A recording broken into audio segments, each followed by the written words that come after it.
Hello. आज आम्ही आले आहे इथे रो हाऊसमध्ये महेंद्र बुंदेला. आपल्याला इथे 4 कोर कटिंग करायचे आहे. तर चला बघू कसे करत आहे आपण कोर कटिंग आणि काय काय प्रॉब्लेम येतील किंवा कशा प्रकारे आपण हँडल करू आणि काम समोर घेऊन जाऊ. चला तुम्हाला दाखवतो कुठे कुठे कोर कटिंग करायचे आहे. तर हा हॉल आहे यांचा. ह्या हॉलमध्ये आपल्याला इथे लावायचा एक विंडो लावायचा. इथे 2 टनचा विंडो लागेल. तसं तर आपण इथे सेंटरला लावला पाहिजे, पण अडचण हे येत आहे की इथे जागा कमी आहे खूप लावायला. शीट लावल्यानंतर ही जो आणि इथे पडदा येणार आहे. पडदा आल्यानंतर तो पाईप जो असेल तो मदत अडथळे देईल. त्या कारणास इथे लावणार आहे आपण. तर इथे आपण होल करणार आहे. इकडे केलं पाहिजे होल, पण अडचण अशी आहे या साईडला की इथून आपण होल केलं तर ते त्या साईडला जे रो हाऊस आहे त्यांना प्रॉब्लेम होत आहे. म्हणून आपण या साईडला करणार आहे. उलट्या साईडने पायपिंग करून करणार आहे. ठीक आहे, काही अडचण नाही. एक होल इथं करायचा आहे हॉलमध्ये. तुम्हाला दुसरा होल दाखवतो.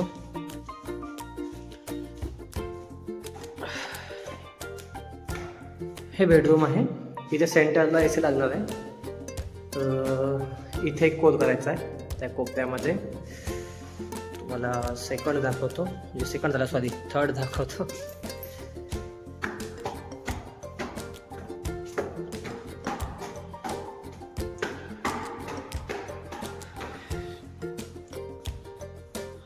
हा एक मास्टर बेडरूम आहे. इथे लागणार आहे केसी. तर आपण इथे तिथे म्हणजे इथे एक खोल करणार आहे. इथे एक खोल करणार आहे जेणेकरून तो पाईप तिथून निघणार आणि साईडने येणार इथे आणि खाली आउटडोर लावू शकतो आपण. खाली आउटडोर लावायला अडचण नाही आहे. आउटडोर आरामात लागतो तो. झाले 3. चौथा कोर आपलं होणार आहे. इथे एक बेडरूम आहे अजून एक. हे बेडरूम आहे. तर इथे लावायचा एसी. तर इथे कोपऱ्यामध्ये आपण एक कोर करणार आहे. तर चला बघू काय होते आणि कशा प्रकारे आपण कोर करतो. Let's go. तर इथं होल करायचं आहे आपल्याला. सिलेक्ट केलं आहे आपण. इथे होल करायचा आहे.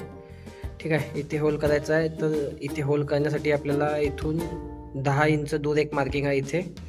इथे आपल्याला फास्टनर लावायचं आहे. तर इथे आपण एक होल करू. 14 mm ची आपल्याकडे बीट आहे, त्याच्याने आपण होल करू. बीटच्यात लावून कोर करून घेऊ. फास्टनर लावू आणि मशीन त्या फास्टनरवर लटकून इथे होल होणार आहे. तर बघू आता.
तर इथे बघा आपण कोर केलेला आहे. बघा किती सुंदर आणि किती गोल एकदम व्यवस्थित कोर झालेला आहे आपलं.